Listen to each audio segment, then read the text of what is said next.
Guidance گرو کے معزز دوستوں، میں ہوں ادریس اوان اور آپ تمام دیکھنے اور سننے والوں کو السلام علیکم۔ محترم ناظرین، اس واقعے میں سلطان صلاح الدین ایوبی کی زندگی پر ایک بہت بڑا بدکاری کا داغ لگنے کے متعلق آپ کو بتایا جائے گا۔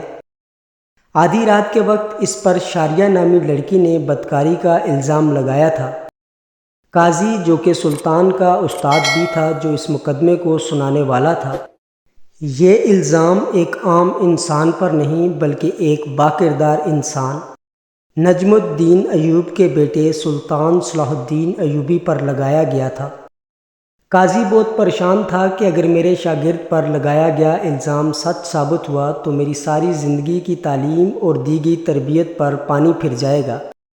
قاضی نے وضو بنایا اور جائے نماز پر اللہ کے حضور سجدے میں گر گیا اور دعا کرنے لگا، اے میرے مالک، تیرے با کردار اور نیک بندے پر برا وقت آن پڑا ہے، تو اس کی عزت کی حفاظت فرما، بے شک تو ہی عزت و ذلت دینے والا ہے۔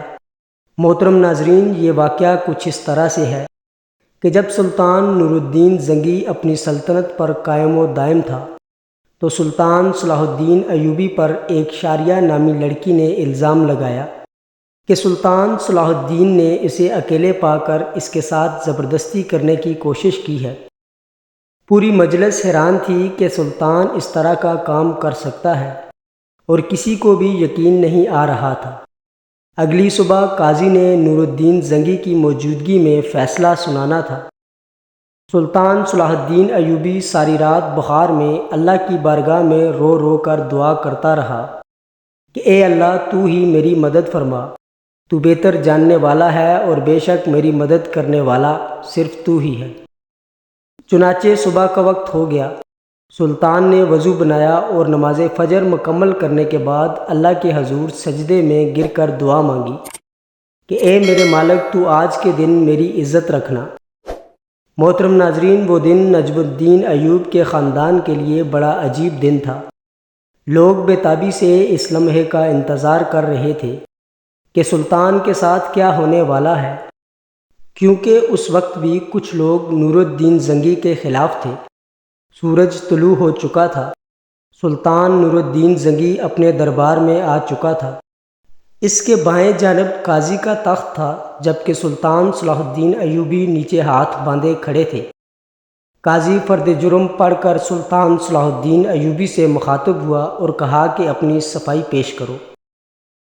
سلطان صلاح الدین ایوبی نے کہا، قاضی صاحب، جس لڑکی کو میں نے دیکھا تک نہیں، اس کے ساتھ برا کرنے کے بارے میں بھلا سوچ بھی کیسے سکتا ہوں؟ قاضی صاحب نے حکم دیا کہ شاریہ نامی لڑکی کو حاضر کیا جائے۔ لڑکی جب حاضر ہوئی تو لوگ حیران ہو گئے، کیونکہ اس لڑکی کا سارا جسم ڈھانپا ہوا تھا۔ سلطان صلاح الدین ایوبی کی سمجھ میں نہ آ رہا تھا کہ جس لڑکی کو میں نے دیکھا تک نہیں، وہ مجھ پر اتنا گھناؤنا الزام لگا رہی ہے۔ قاضی نے لڑکی سے پوچھا کہ بتاؤ، سلطان نے تمہارے ساتھ کیا کیا؟ لڑکی نے کہا کہ میں اپنا بیان پہلے دے چکی ہوں اور میں مزید ایسی باتیں کر کے اپنی عزت رسوا نہیں کر سکتی۔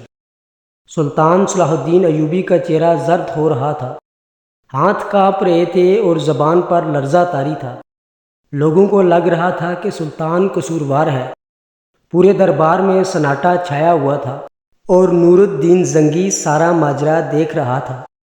لوگ غور سے اس مقدمے کو سن رہے تھے۔ سلطان نے اس لڑکی سے کہا کہ تمہیں اپنے رب سے ڈر نہیں لگ رہا کہ تم ایک بے قصور انسان پر الزام لگا رہی ہو؟ لوگ سمجھ رہے تھے کہ سلطان نور الدین زنگی کا بھتیجا ہونے کی وجہ سے اگر سلطان مجرم قرار بھی دیا گیا تو سزا سے بچ جائے گا۔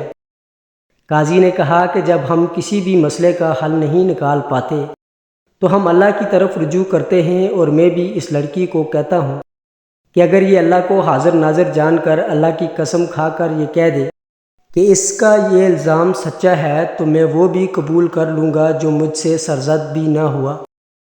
یہ سنتے ہی وہ لڑکی سلطان صلاح الدین کو غور سے دیکھنے لگی۔ تھوڑی دیر بخوبی دیکھنے کے بعد لڑکی چیخ چیخ کر رونے لگی اور کہا، میں تمام مجمع کے سامنے اللہ کو حاضر ناظر جان کر کہتی ہوں کہ سلطان صلاح الدین ایوبی بالکل بے قصور ہے، سارا گناہ میرا ہے۔ یہ سن کر سارا مجمع حیران ہو گیا اور اس لڑکی کے چند الفاظ نے مقدمے کو الٹ کر دیا۔ اتنے میں سلطان نور الدین زنگی دہشت سے اپنی کرسی سے اٹھا اور لڑکی کو کہا کہ تمہیں پتہ ہے کہ الزام تراشی کی کتنی بڑی سزا مل سکتی ہے۔ اس کے بعد قاضی نے شاریہ سے کہا کہ ایسی کیا وجہ تھی کہ تم نے صلاح الدین ایوبی پر اتنا گھناؤنا الزام لگایا؟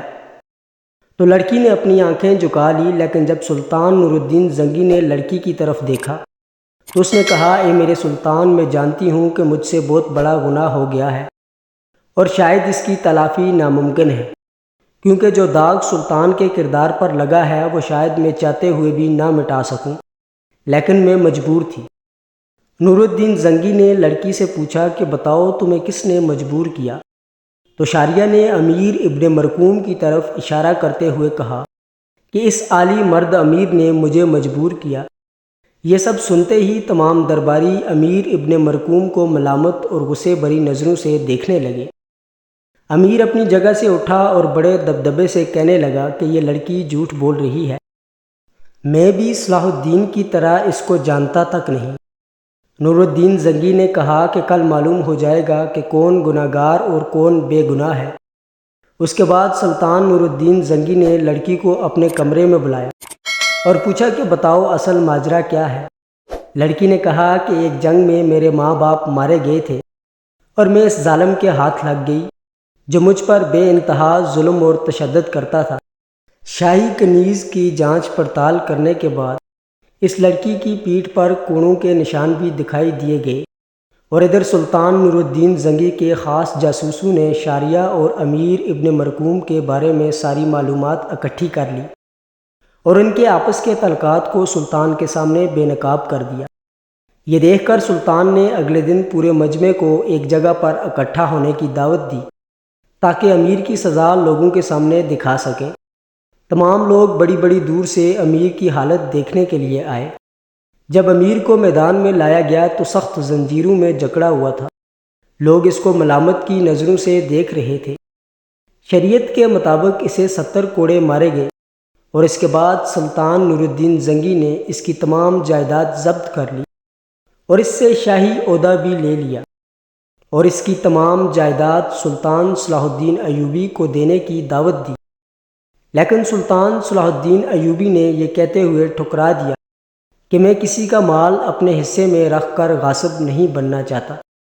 محترم ناظرین، اس طرح اللہ نے سلطان صلاح الدین ایوبی کی غیبی مدد کی اور اس کے کردار پر لگایا گیا بدکاری کا داغ دودھ کی طرح دھل گیا۔ بے شک اللہ اپنے بندوں کی مدد فرماتا ہے، اور جس کا کھلم کھلا واقعہ قرآن شریف میں بھی موجود ہے۔ حضرت یوسف علیہ السلام کے حوالے سے کہ جب زلیخا نے حضرت یوسف علیہ السلام پہ الزام لگایا تو دروازے بند ہونے کے باوجود اللہ کی غیبی مدد آئی اور اللہ نے ان کو سرخرو کیا۔ محترم ناظرین، آپ تمام دوستوں سے گزارش ہے کہ ویڈیو کو ایک پیارا سا لائک اور چینل کو سبسکرائب ضرور کر دیں تاکہ ہر نئی آنے والی ویڈیو آپ کو بآسانی مل سکے۔ شکریہ۔ آج کی ویڈیو میں بس اتنا ہی، ملتے ہیں ایک اور نئی ویڈیو کے ساتھ، تب تک اپنا خیال رکھیے گا۔ اللہ حافظ۔